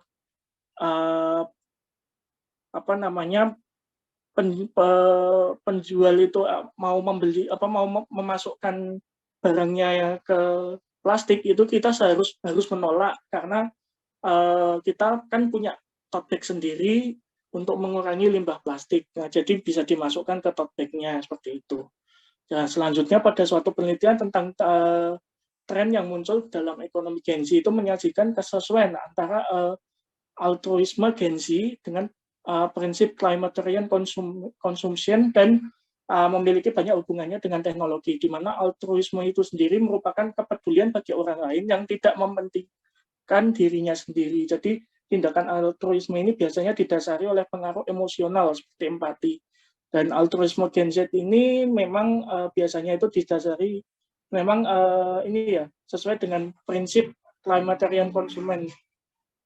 Jadi mengutamakan aspek berkontribusi menjaga lingkungan untuk mengurangi dampak perubahan iklim.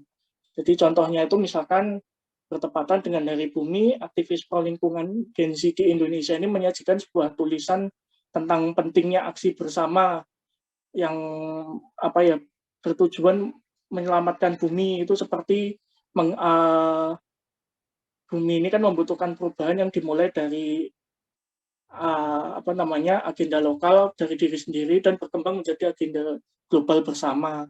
Dan hubungannya dengan teknologi ini memang banyak. Salah satunya itu menggunakan teknologi untuk gerakan lama 3R ya, reduce, recycle, dan reuse ini ya. Nah, beberapa peneliti itu mengaitkan tren ini dengan keyakinan mendalam tentang sustainability pada Gen Z, dengan generasi yang secara aktif menyesuaikan diri dengan merek yang berkelanjutan atau sustainable. Nah, tapi di sini ternyata prinsip altruisme ini gagal mendorong Gen Z itu untuk menggunakan konsep sharing ekonomi dalam kehidupan konsumen Gen Z. Jadi pengertian sharing ekonomi itu kan dari kata sharing dan ekonomi, lebih tempatnya itu aktivitas ekonomi yang melibatkan pemanfaatan teknologi dan internet untuk memfasilitasi individu dalam penyewaan suatu aset kepada pihak lain. Jadi di sini secara garis besar konsep sharing ekonomi ini adalah berbagi dan menguntungkan sesama. Jadi di sini ada seperti misalkan semangat muda, akses kepemilikan dan sumber daya keuangan yang terbatas itu merupakan contoh motivasi untuk keterlibatan Gen Z dengan sharing ekonomi. Nah, di sini itu dijelaskan juga kalau penelitian akademis itu menunjukkan kalau aspek pendorong afinitas pada berkelanjutan consumption intention Gen Z itu dapat bervariasi di berbagai negara. Contohnya konsumen Gen Z di India itu berniat menjadi climatarian consumers. Nah, niat itu tuh didorongkan oleh kebutuhan akan cerminan sosial atau pribadinya mereka. Lalu di Inggris itu Gen Z itu membeli produk dengan menggunakan kemasan yang ramah lingkungan, tapi niatnya itu bukan ini didorong bukan karena masalah lingkungan ya, tetapi karena mereka itu mengekspresikan konsumen aktivis itu mengekspresikan untuk mengatasi ketidakseimbangan kekuasaan dan tanggung jawab antara konsumen dan retailers. Next, Mas Ivan. Yang selanjutnya, equality activist atau aktivis yang menekankan pada isu-isu atau permasalahan kesetaraan. Jadi di sini Gen Z itu memiliki pandangan yang luas pada seluruh keadaan politik yang mana didasarkan pada kesetaraan, rasa hormat, atau pendekatan yang membangun lingkungan yang terbuka untuk siapa saja dan dari latar belakang manapun dan kondisi yang berbeda-beda juga. Nah, Gen Z ini menantang masyarakat untuk menjauh dari pola pikir identitas gender. Karena terkadang itu masih ada orang yang membeda-bedakan gender, seperti contohnya banyak laki-laki itu yang nggak mau pakai sampo Pantene karena identik dengan nama brand yang feminim dan orientasinya itu mengarah ke sampo ini itu untuk konsumen perempuan. Nah, penelitian menunjukkan bahwa gender itu tidak mempengaruhi orientasi belanja generasi Z. Karena di era Gen Z ini itu sudah menuju ke budaya netralitas gender ya yang lebih besar. Seperti misalkan brand baju atau sepatu sekarang itu kan sudah banyak yang menjual produknya dalam ukuran atau model unisex. Ya, artinya cewek atau cowok itu kan bisa memakainya dengan bebas ya tanpa perlu, wah ini untuk cewek, wah ini yang untuk cowok. Lalu gerakan seperti Black Lives Matter, body positivity, gender equality, dan LGBTQ+, itu merupakan isu-isu atau gerakan yang sering diangkat oleh aktivis pemuda atau di sini dalam pembicaraan kali ini itu Gen Z dan memiliki keterlibatan yang signifikan di platform sosial yang digunakan Gen Z. Contohnya itu, sambil contoh ini, Nike yang mayoritas pekerjanya kan merupakan Gen Z ya di masa sekarang itu menjual t-shirt warna hitam yang bertuliskan Black Lives Matter, yang menghasilkan 40 juta USD atau setara dengan 558 miliar rupiah dan akhirnya didonasikan untuk mendukung Black Lives Matter ya atau di sini kan rasisme terhadap ras kulit hitam seperti itu. Nah, donasi ini tuh diberikan sampai 4 tahun ke depan terhitung dari tahun 2020. Nah, di sini juga Fredenberg et al. Tahun 2020 membahas bahwa pendapat marketers bahwa brand activism strategi itu membantu ketika memasarkan atau melakukan kegiatan marketing ke Gen Z. Nah, di sini ketika brand ini ingin mendapatkan afinitas dari konsumen atau dari konsumen Gen Z, maka merek atau brand ini harus mengambil sikap pada isu-isu penting. Nah, Gen Z ini berharap untuk melihat pernyataan misi pendukung tindakan. Jadi merek atau brand ini harus transparan dan akuntabel untuk mempromosikan kesetaraan masyarakat. Misal saya ambil contoh seperti perusahaan film superhero Marvel dan DC itu ya, itu kan mengangkat isu-isu penting kesetaraan gender lewat produk filmnya mereka, yaitu film superhero wanita seperti Captain Marvel dan Wonder Woman. Nah, selanjutnya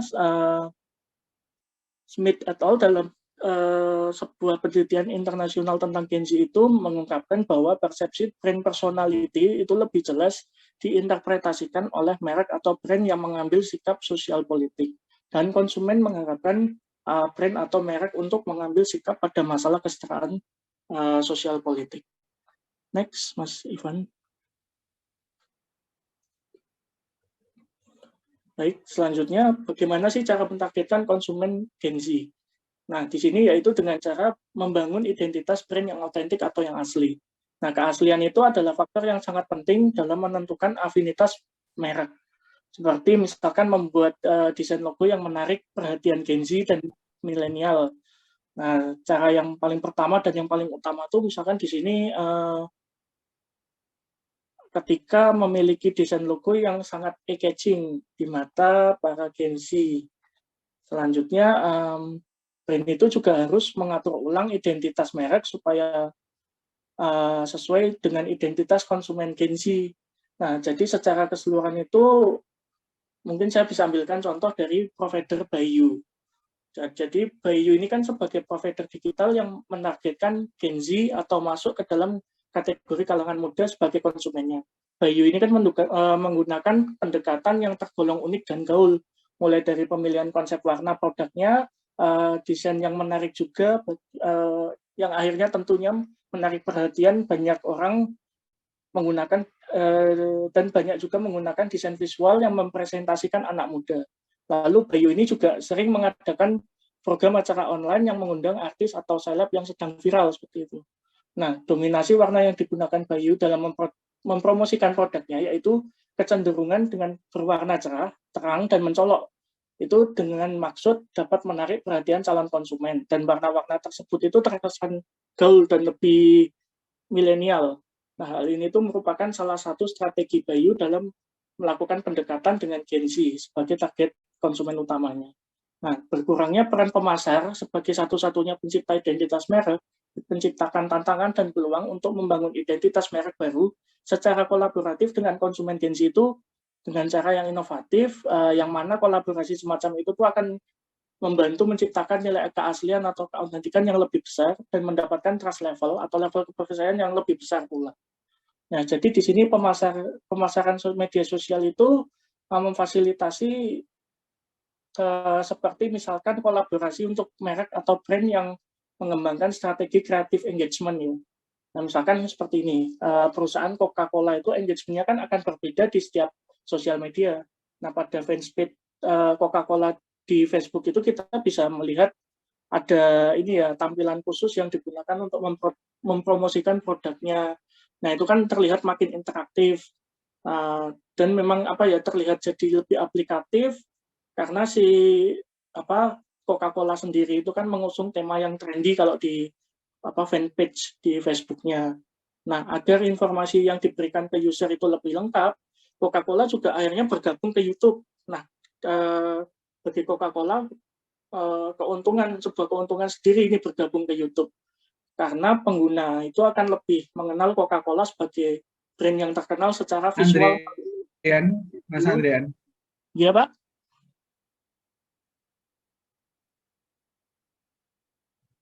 Iya, Pak.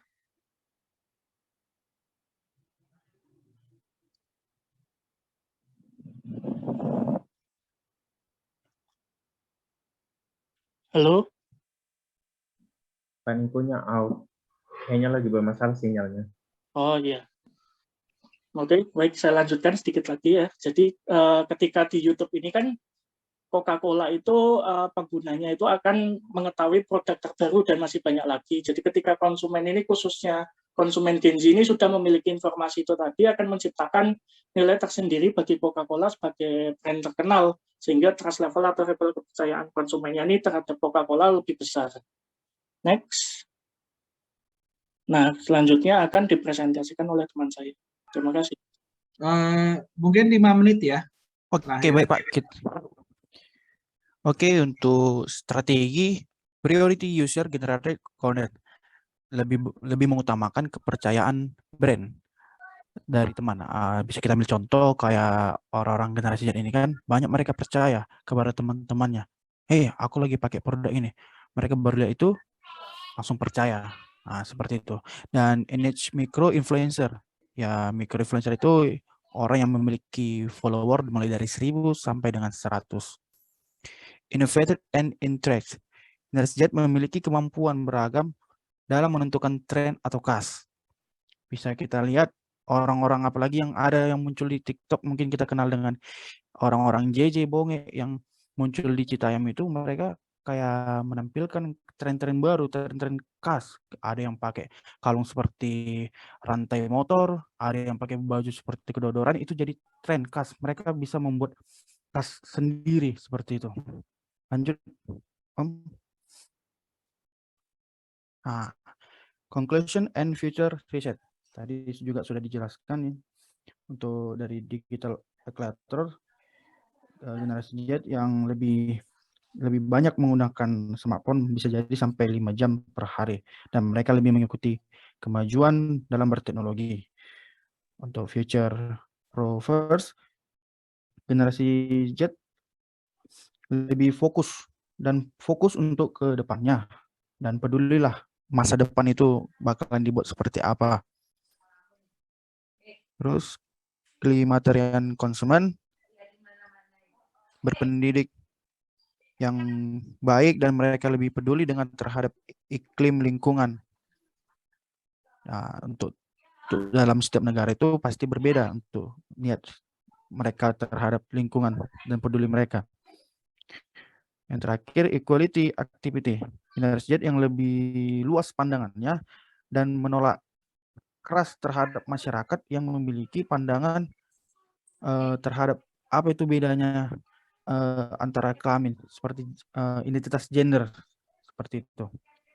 Dan kedepannya dari riset ini, alangkah baiknya bisa menyorot di kehidupan yang berbudaya, seperti itu. Karena kalau di Indonesia ada itu banyak budaya kan, apalagi saya sendiri sebagai orang Batak, ada beberapa perkembangan yang tidak disukai oleh orang tua si generasi Z ini. Contoh seperti yang berpakaian orang-orang generasi Z kan ada yang kayak terlihat aneh bagi orang-orang yang masih di bagian mengutamakan kebudayaan.